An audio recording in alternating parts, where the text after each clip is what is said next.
Welcome back to my YouTube channel. In the previous class, I discussed the present perfect and present perfect continuous tense, and the whole of the present tense has been ended. আজকে আমি mainly আলোচনা করব past tense নিয়ে। আর past tense এর মধ্যে যে চারটে part থাকে তা তো আমি প্রথম ক্লাসেই বলেছি। সেগুলো কি না, past indefinite, past continuous, past perfect and past perfect continuous। এর মধ্যে পাস্ট পারফেক্ট কন্টিনিউয়াস আমাদের অতটা ইউজ হয় না, অর্থাৎ পাস্ট পারফেক্ট কন্টিনিউয়াস না জানলেও চলে। মেইনলি আজকে আমরা তিনটে ভার্বই শিখব, past indefinite, past continuous and past perfect. So let's start our English classroom.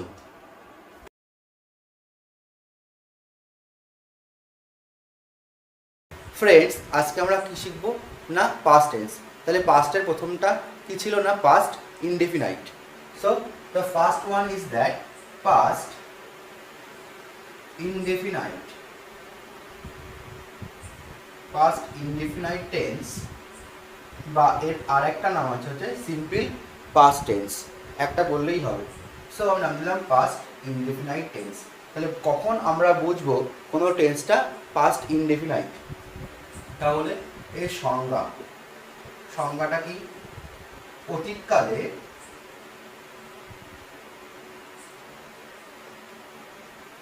অতীতকালের কোনো কাজ বোঝালে পাস্ট ইনডেফিনাইট টেন্স ব্যবহৃত হয়। অতীতকালের কোনো কাজ বোঝালেই আমরা কি ইউজ করব না, পাস্ট ইনডেফিনাইট টেন্স। তাহলে বাংলার রূপটা কি, আমরা বাংলার রূপটা একটু জেনে নিই। বাংলার রূপটা বললেই আমাদের অনেকটা ক্লিয়ার হয়ে যাবে যে বাংলায় কি থাকলে আমরা পাস্ট ইনডেফিনিট হিসাবে সেইগুলো ইউজ করব। যেমন কি মনে রাখতে হবে যে ল, লে, লাম, এই তিনটে কথা মনে রাখলে হয়ে যাবে। কি না, ল, লে, লাম।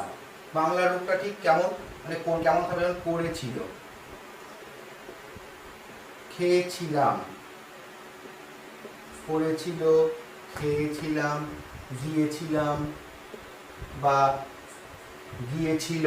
তাহলে কি লাম রয়েছে, লাম রয়েছে, এখানে কি আছে, ল রয়েছে। ল, লে, লাম থাকলে আমরা বুঝতে পারবো যে সেটি পাস্ট ইনডেফিনিট টেন্সে লেখা আছে। তাহলে গঠনটা কি, হোয়াট ইজ দ্য কনস্ট্রাকশন? গঠনটা হচ্ছে, প্রথমে আমি বলেছিলাম যে ইংলিশ সেন্টেন্স সাবজেক্টটা আগে আসে, তো subject, then comes V2, then comes হচ্ছে অবজেক্ট। একদম সিম্পল গঠন।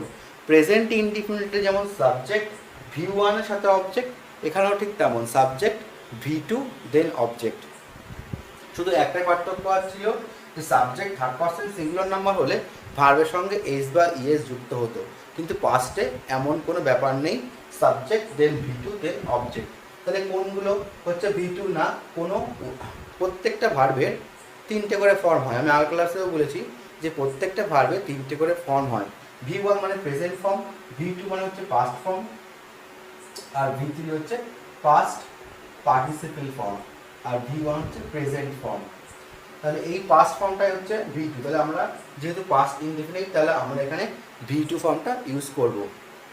যদি আমি বলি ইট কথার অর্থ কি, খাওয়া, তাহলে এর V2 ফর্মটা হচ্ছে এট, আর V3 ফর্মটা হচ্ছে EATEN, ইটেন। তাহলে আমরা ইট লিখলে আমরা এটটাকে ইউজ করব, V2 থাকলে এটটাকে আমরা ইউজ করব। আমি একটা বাংলা এক্সাম্পল দিলে ব্যাপারটা আরও ক্লিয়ার হয়ে যাবে। আমি এক্সাম্পলটা দিচ্ছি। এক্সাম্পলটা হলো, যদি আমি বলি এখন সে পুকুরে স্নান করেছিল, তাহলে এখান থেকে পরিষ্কার যে এই সেন্টেন্সের মধ্যে ল রয়েছে, করেছিল, আর করেছিল কথাটাই তো পাস্ট, যেটা করা হয়ে গেছে অলরেডি, করেছিল, তাহলে এটা পাস্টটাই ঘটেছে। আর কথাটার মধ্যে অলরেডি ল রয়েছে, আমি বলছি ল, লে, লাম থাকলে হবে, তাহলে এটা পরিষ্কার হচ্ছে পাস্ট ইনডেফিনাইট টেন্স। তাহলে সেই ইংরাজি কি, আমি বলছিলাম আগে সাবজেক্ট, তো সাবজেক্টের সেই ইংরাজি হচ্ছে হি। তারপরে কি বসবে? ভার্ব, ভার্বের ভি টু ফর্ম। তাহলে স্নান করা ইংরাজি কি? বাথ। বাথ মানে স্নান করা। তাহলে আমি এটা ভি টু ফর্ম হচ্ছে BATH, বাথ, একটা ডি যোগ করলে এটা ভি টু হয়ে গেল। বাথ, বাথেড, বাথেড। বাথ মানে হচ্ছে স্নান করা, সেখান থেকে বাথেড, বাথেড। যারা একটু জানতে অসুবিধা আছে যে V1, V2, V3 বা প্রত্যেকটা ভার্বের ইংরাজিগুলো, তারা এগুলো একটু অবশ্যই খাতায় নোট ডাউন করে নিলে খুব সুবিধা হবে। তাহলে এই বাথে কোথায় স্নান, কোথায় করছিল না? পুকুর। তাহলে in the pond, in the পন্ড। তাহলে আমার এখানে অন দা পন্ড কেন লিখবো না, ইন দা পন্ড কেন লিখবো? এই কারণেই লিখবো যে পুকুরের মধ্যে, ইন মানে মধ্যে, তাই জন্য ইন দা পন্ড। আর এই এইগুলোকে কী বলে? ইন, অন, এগুলো হচ্ছে প্রিপোজিশন। এই প্রিপোজিশন নিয়ে আমি ডিটেলস আলোচনা পরের ক্লাসে করে দেবো।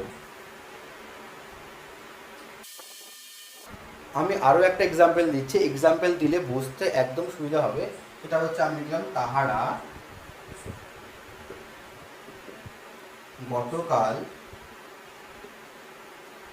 এখানে এসেছিল। তাহলে এসেছিল অলরেডি আসা হয়ে গেছে, এখান থেকে বুঝতে পারছি এটা পাস্ট টেন্স। আবার কি না, ল রয়েছে, ল নিলাম, ল রয়েছে, এখান থেকে আমরা বুঝতে পারছি যে এটা পাস্ট টেন্স। তাহলে সাবজেক্টটা কি? আমি বললাম সাবজেক্ট ভি টু অফ, তাহলে তাহারা। তাহারা তাহলে হচ্ছে ইংরাজি দে, PHEY, দে। তাহলে আসা ইংরাজি কি? কাম। তাহলে কামের হচ্ছে পাস্ট হচ্ছে কেম, কাম, কেম। আবার কিন্তু কাম, নট কেম। আমাকে এখানে ভুল করে কেম দিতে পারবে না, কাম, কেম, কাম। তাহলে তাহারা এসেছিল, তাহলে দে কেম কোথায়? এখানে, হেয়ার। দে কেম হেয়ার গতকাল, yesterday. They came here yesterday. তাহলে সেই ফর্মে লিখলাম সাবজেক্ট ভি টু, তারপরে here and then the other part yesterday. এটা হচ্ছে সিম্পল পাস্ট বা পাস্ট ইনডিফিনাইট টেন্স। যেমন প্রেজেন্ট ইনডিফিনাইট ছিল, তেমন পাস্ট এটা পাস্ট ইনডিফিনাইট। এবার আমি আসছি ঠিক এর পরেরটা, যে past continuous.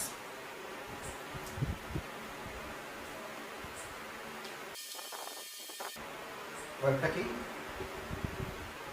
Past continuous tense. এই সংজ্ঞাটা কি? এই সংজ্ঞাটা হচ্ছে অতীতকালে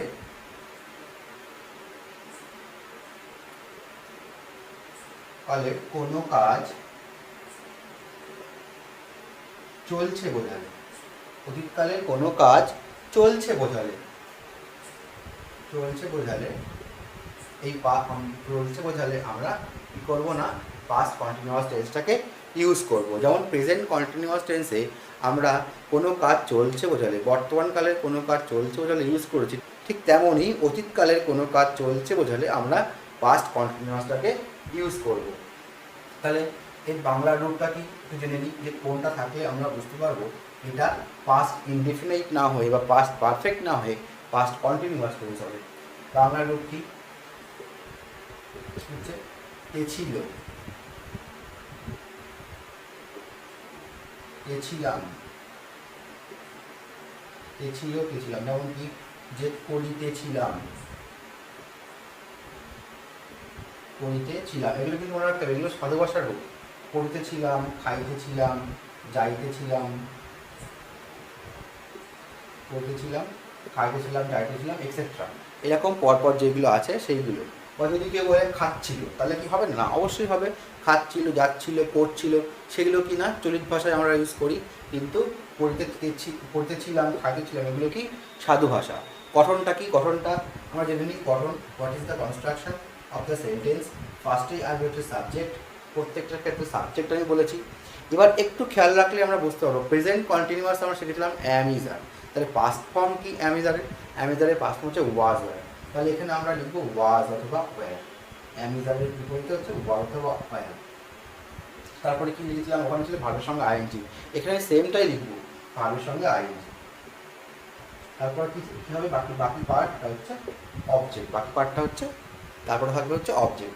তাহলে আমরা শুধুমাত্র প্রেজেন্ট কন্টিনিউয়াস থেকে পাস্ট কন্টিনিউয়াসে গঠন মাত্র একটা পার্থক্য আছে, কি না, এখানে ওখানে ছিল অ্যাম ইজ আর, সেখানে শুধু অ্যাম ইজ আরের পাস্টটা হয়ে গেছে কি ওয়াজ ওয়্যার। ওখানেও কোনো জিনিস চলছিল তাই কন্টিনিউয়াস, এখানেই পাস্টেই তাই কোনো জিনিস চললো তাই জন্য এখানে কন্টিনিউয়াস চলছে। আর ওখানেও ছিল ভাবের সঙ্গে আইএনজি, এখানে ভাবের সঙ্গে আইএনজি, অবজেক্ট সাবজেক্ট, অবজেক্ট বা সাবজেক্ট তো যেখানে থাকা সেখানেই আছে, শুধু মনে রাখতে হবে অ্যাম ইজ আরের জায়গায় ওয়াজ ওয়্যার চলে আসছে। বাংলা রূপটা বোঝালে এক্সাম্পল দিলে, বাংলা রূপটাও আমি বলে দিয়েছি, এক্সাম্পল দিলে আরও ভালো ক্লিয়ার হবে। আমি তাহলে এক্সাম্পল দিচ্ছি, এক্সাম্পলটা হচ্ছে 1 নম্বর এক্সাম্পল, সে ভাত খাইতে ছিল। তাহলে এই যে তাহলে এখানে আমার সাথে ছিল চলছে, বা সে ভাত খাচ্ছিল, এক কথা। তাহলে গঠনটা কি, প্রথমে সাবজেক্ট, সাবজেক্ট মানে কি কিন্তু আমি এখানে হি, সে হি। তাহলে এবার হি এর পরে কি বসে, অবশ্যই যেহেতু হি হচ্ছে সিঙ্গুলার নাম্বার তাহলে ওয়াজ, আর প্লুরাল নাম্বার হলে ওয়্যার। ঠিক যেমন ইজ থাক হচ্ছে সিঙ্গুলার নাম্বারের ক্ষেত্রে বসে আর প্লুরাল নাম্বারের ক্ষেত্রে বসে, তাহলে হি ওয়াজ। এবার কি খাওয়া, খাওয়া মানে হচ্ছে ইট, তাহলে তার সঙ্গে আইএনজি যোগ করবো, তাহলে কি হবে eating, E A T I N G, eating, he was eating. তাহলে what is eating, it is rice, তাহলে হি ওয়াজ ইটিং রাইস। তাহলে এটা হয়ে গেল ফার্স্ট কন্টিনিউয়াস। আমি আরও একটা এক্সাম্পল দিচ্ছি, তাহারা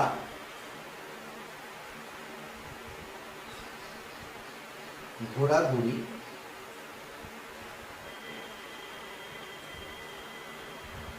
করিতেছিল।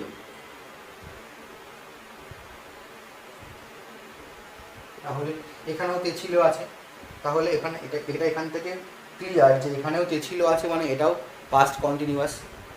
তাহলে তাহারা আগে সাবজেক্ট, সাবজেক্ট আমি লিখবো দে, তাহারা ঘোরাঘুরি করিছিল দে।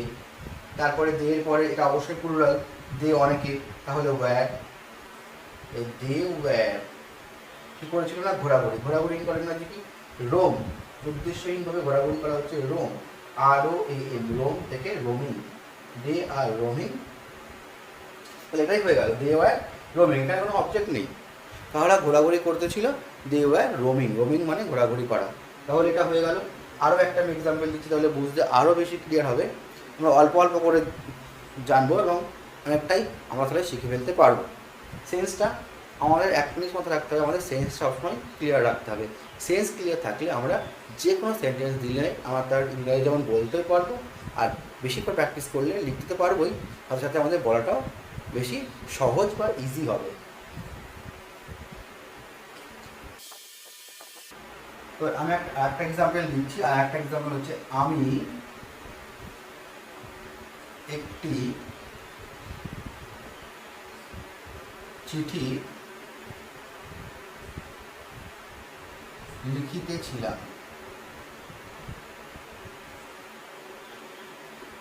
আমি একটি চিঠি লিখিতেছিলাম, তাহলে এখানেও লিখিতেছিলাম, তাহলে চলছে কাজটা, লিখেছিলাম মানে কাজটা চলছে।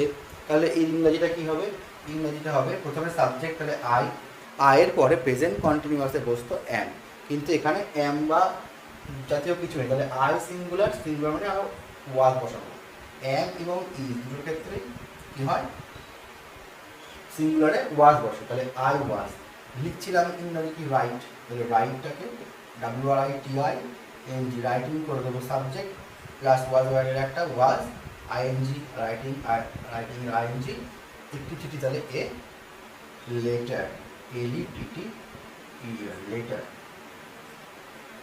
অনেকে লেটার বানানটা ভুল লিখে ফেলে LATTER, আবার কেউ লিখে ফেলে LATER। এই প্রত্যেকটার কিন্তু আলাদা আলাদা মিনিং আছে। যেমন কি এই লেটার মানে চিঠি, ঠিক আছে, তাহলে এই লেটার মানে, এই লেটার মানে হচ্ছে পরবর্তী, জানতে হবে এই লেটার মানে কি পরবর্তী, মানে কোনো দুটো কাজ ঘটেছে, কোনো দুটো ইনসিডেন্ট ঘটেছে, তার মধ্যে সেকেন্ড ওয়ান, তাহলে পরবর্তী। আর এই লেটার মানে হচ্ছে লেটার, লেটার মানে হচ্ছে পরে, লেটার মানে কি পরে। আমি একটা এক্সাম্পল দিয়ে আমি এই দুটো মানে বলে দিচ্ছি। তাহলে এই লেটার, লেটার কীভাবে আমরা সেন্টেন্স ইউজ করি, যেমন আমি একটা এক্সাম্পল দিচ্ছি, of the pen and pencil, of the pen and pencil I need the latter, তাহলে এখানে ল্যাটার হিসাবে কি ইউজ হলো?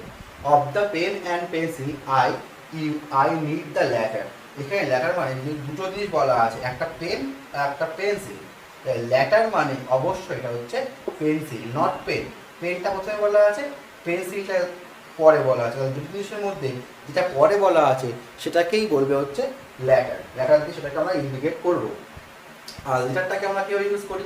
লেটারটাকে আমরা এইভাবে ইউজ করি, I will do the work, I will do the work later, মানে আমি এই কাজটি করব পরে, আমি পরে কাজটি করব। I will do the work later, later মানে হচ্ছে পরে, আমি কাজটি পরে করব। আর দুটো জিনিসের মধ্যে সেকেন্ডটাকে বোঝালে হচ্ছে latter, LATTER, of the pen and pencil I need the latter. যদি আমার বোঝাতে হয় আমি পেনটাকে বোঝাতে হয়, তাহলে আমি কি ওয়ার্ড ইউজ করবো? তাহলে আমি এখানে ল্যাটার লিখতে পারবো না, তাহলে আমি লিখবো কি former. I need the former, আমার দরকার প্রথমটা, তাহলে ফরমার ইজ দ্য পেন। আর পরেরটা বললে ল্যাটার লিখলে আমি লিখতাম পেন্সিল, যেহেতু এখানে ফরমার লিখলাম তাহলে ফরমারটা এখানে কি হয়ে যাচ্ছে? পেন। দুই জিনিসের মধ্যে প্রথমটা হচ্ছে পেন। এটা পুরো ক্লিয়ার হয়ে গেল। পাস্ট কন্টিনিউয়াসটাও ক্লিয়ার হয়ে গেল। তো লাস্ট ওয়ান, পাস্ট পারফেক্ট। এই পাস্ট পারফেক্ট আবার বলছি, তার আগে একটা কথা বলে দিই, পাস্ট পারফেক্ট কন্টিনিউয়াস এই টেন্সটার ইউজটা খুবই কম, বা পাস্ট পারফেক্ট কন্টিনিউয়াস টেন্সটার ইউজ নেই বললেই চলে। তাই জন্য ওটা শেখার কোনো প্রয়োজন নেই, পাস্ট পারফেক্টটা শিখলেই হয়ে যাবে।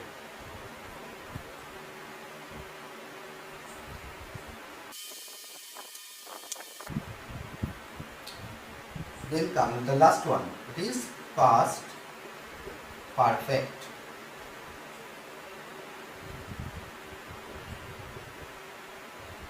tense।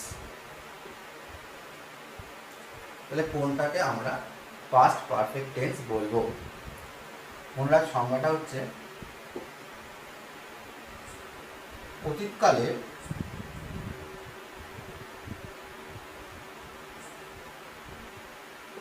দুটি কাজের মধ্যে, অতীতকালে দুটি কাজের মধ্যে যেটি প্রথমে সম্পন্ন হয় সেটিকে পাস্ট পারফেক্ট টেন্স এ লিখে পরেরটিকে, সেটিকে পাস্ট পারফেক্ট টেন্সে লিখে পরেরটিকে সিম্পল পাস্ট বা পাস্ট ইনডিফিনিট, সিম্পল পাস্ট বা পাস্ট ইনডিফিনাইট, যেটা আমরা একটু আগে শিখলাম, ইনডিফিনাইট এ লিখতে হবে।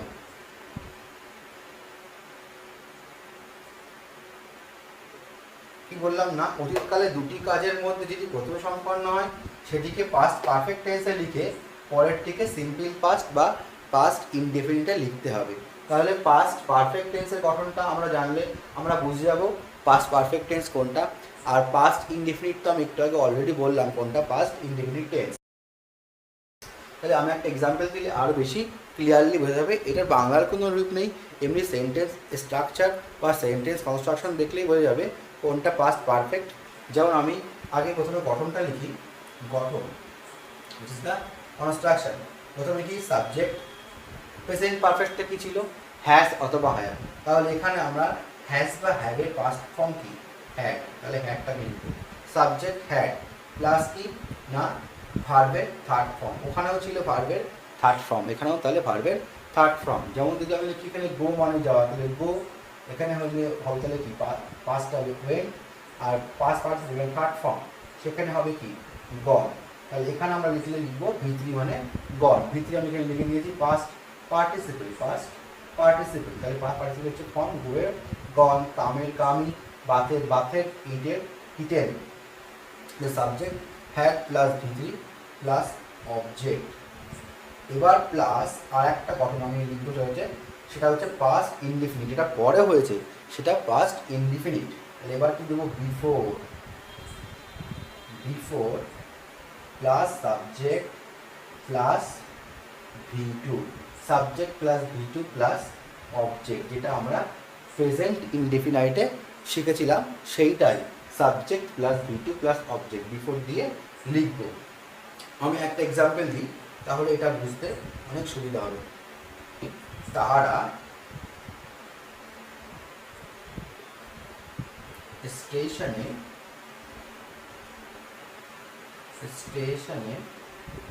পৌঁছাবার আগে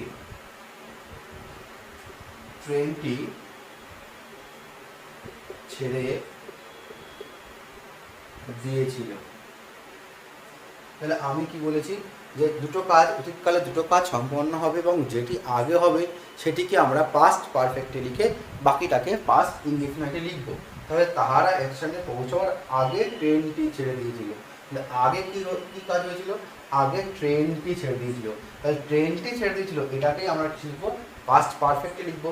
তাহলে ট্রেনটি ছেড়ে দিয়েছিল, তাহলে সাবজেক্ট কি, দ্য ট্রেন, দ্য ট্রেন। এবার পাস্ট পারফেক্টে কি গঠন আছে, হ্যাড, চোখ বন্ধ করে হ্যাড। ছেড়ে দেওয়া কি, স্টার্টেড, চলতে শুরু করেছিল, started, the train had started. এবার কি লিখবো, আগে, বিফোর, বিফোর, বিফোর তাহারা স্টেশনে পৌঁছাবার আগে। বিফোর তাহারা দে, পৌঁছানো হচ্ছে রিচ, কিন্তু রিচের পাস্ট ফর্ম হচ্ছে রিচড, REACHED, রিচের পাস্ট ফর্ম হচ্ছে রিচড, REACH থেকে রিচড। এখানেও same, reach, reach, reached, reached, same. মুসলাম গণ মনে করতে পারে, তাই যাই হোক, রিচ, রিচ, রিচড।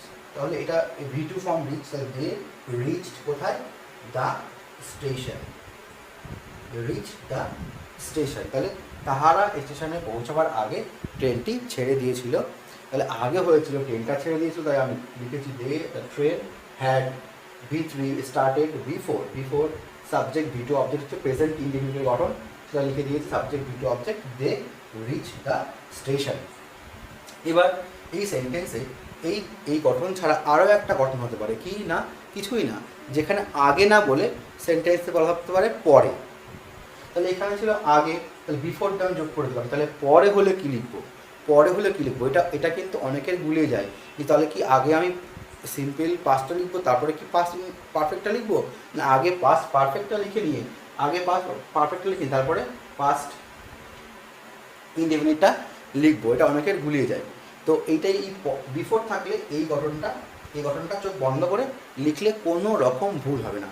আর আফটার থাকলে কি গঠনে আমরা লিখবো সেটা একটু জেনে নিই। আফটার থাকলে আমরা কি গঠনে লিখবো, তাহলে অতীতকালে আফটার থাকলে মনে রাখতে হবে যে কাজটি পরে হয়েছে সেটাকে আমি আগে লিখবো। অতীতকালে যে কাজটি দুটি কাজের মধ্যে যদি প্রথম সম্পন্ন না হয় পরে সম্পন্ন হয় সেটিকে আমরা আগে লিখবো। মানে এই যে সাবজেক্ট V2 অবজেক্ট এটাকে আমরা আগে লিখবো। কেমন, আমি এক্সাম্পল দিলে ব্যাপারটা পুরো ক্লিয়ার হয়ে যাবে। এটা হচ্ছে আমি লিখলাম পাশে আগে, যদি সেন্টেন্সের মধ্যে আগে থাকে, যেমন এই সেন্টেন্সের মধ্যে আগে আছে, তাহলে পরে থাকলে আমি কি গঠন লিখবো, কিছুই না, এই গঠনটাকেই উল্টো পাল্টা করবো। সাবজেক্ট V2 অবজেক্ট, আগে চোখ বন্ধ করে সাবজেক্ট V2 প্লাস অবজেক্ট লিখবো, তারপরে প্লাস দিয়ে বিফোর জায়গায় লিখবো আফটার, যেহেতু পরে বলা আছে আফটার, প্লাস কি এই ঘটনাটাকে লিখে দেবো চোখ বন্ধ করে, subject plus had plus V3 plus object. এটাই কি হবে না, এটাই হবে হচ্ছে পরে থাকলে, সেন্টেন্সের পরে বলা থাকলে তার গঠন হবে এইটা, এই পার্টটা চলে যাবে সামনে, তারপরে আফটার, বিফোরের মধ্যে যাবে আফটার, আর এই পার্টটা চলে যাবে পরে। তাহলে আমি একটা এক্সাম্পল দিলে এটা ব্যাপারটা আরও বেশি ক্লিয়ার হয়ে যাবে। এক্সাম্পলটা হলো ছাত্রেরা বিদ্যালয়ে যাবার পর ঘন্টা বেজেছিল। ছাত্ররা বিদ্যালয়ে যাবার পর ঘন্টা বেজেছিল, তাহলে এখানে পরে কোনটা হয়েছে, পরের কাজটা আমি আগে লিখবো, পরে ঘন্টাটা বেজেছিল, যাবার পর ঘন্টা বেজেছিল, পরে ঘন্টা বেজেছিল, তাহলে কি লিখবো, দ্য বেল রিং মানে বাজা, bell ring rang, the bell rang after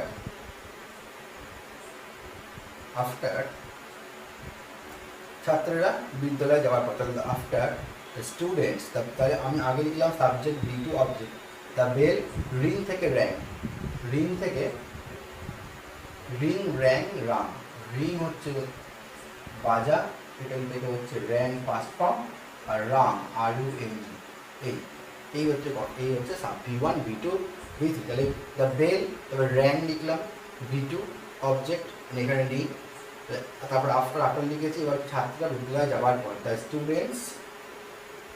students কি লিখবো এবার, হ্যাড গন টু, কোথায় না school, students had gone to school. তাহলে এই আগে থাকলে ঠিক একই গঠনকে আমরা লিখবো, আর পরে থাকলে আফটারটাকে দিয়ে আগে V2 অবজেক্টটা লিখে পরে হ্যাড V3টা লিখবো। এইটুকুই সিম্পলভাবে বুঝতে পারলে পুরো পাস্ট পারফেক্ট টেন্সটা বোঝা হয়ে যাবে। কিন্তু আর একটা কোশ্চেন থেকেই যায়, অনেকে মনে করতে পারে যে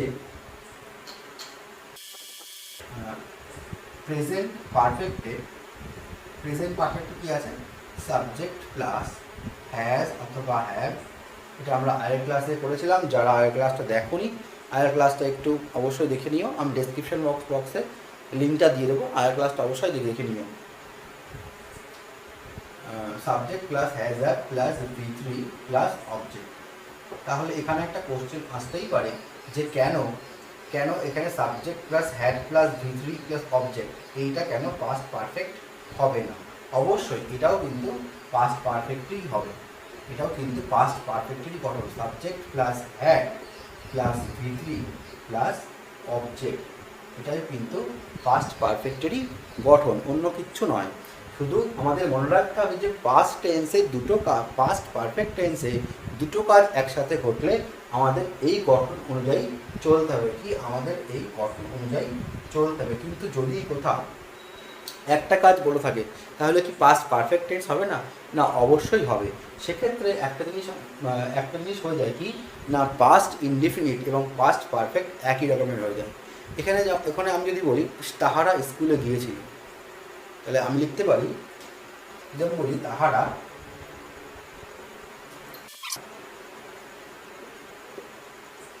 বিদ্যালয়ে গিয়েছিল,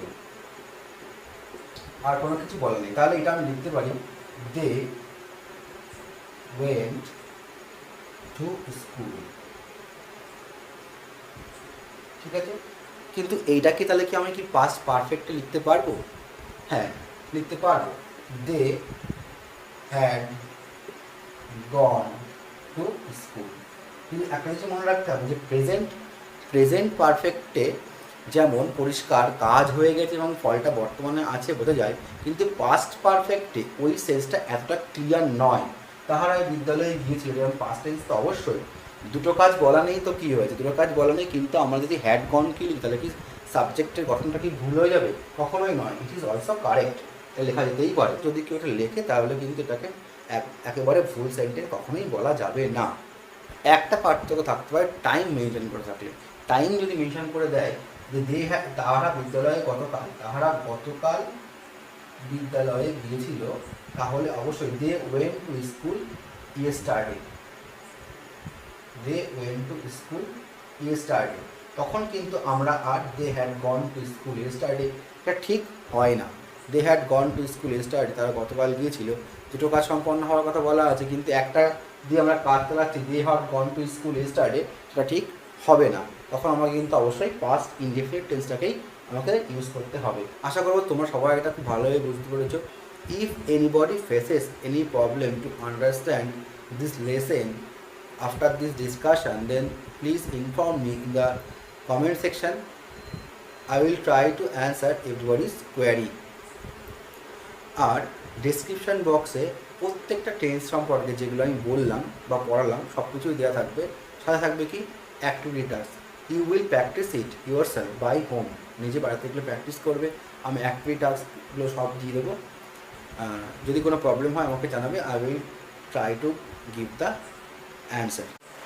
For the advanced learner, go to the description box and subscribe my another channel. There is some detailed discussion about translation and precis. It will be very much helpful for the aspirants of various competitive exams.